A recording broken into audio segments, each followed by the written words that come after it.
एक 14 साल के बच्चे की अपनी मां से बहस हुई। बहस होने के बाद वो गुस्से में घर छोड़कर चला गया। अब पूरी शाम वो इधर उधर घूमता रहा और धीरे धीरे जब रात ढलने लगी तो उसे भूख लगने लगी, तो एक रेस्टोरेंट के सामने जाके खड़ा हो गया। अब वहां से उसे रेस्टोरेंट का जैसे गेट खुले तो उसे खुशबू आ रही है अच्छे खाने की, लेकिन जेब में पैसे नहीं है। अब अंदर से एक वेट्रेस कुछ देर से उसे नोटिस कर रही है और उसने फिर उस बच्चे को इशारे से अंदर बुलाया और उससे पूछा कि क्या तुम भूखे हो? तो उसने बड़ा झिझकते हुए हाँ में सिर हिलाया। थोड़ी देर में वो उसके लिए खाना लेकर आई।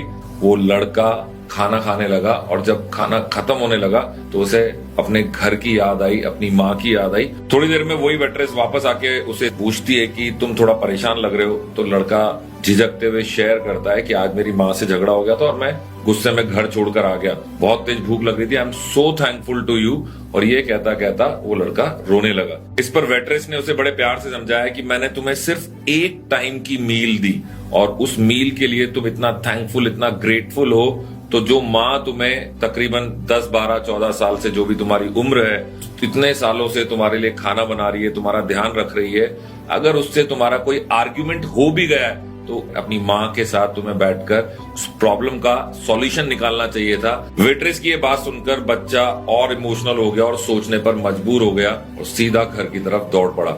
और जब वो घर के गेट पे पहुंचा तो उसकी माँ उसका इंतजार कर रही थी।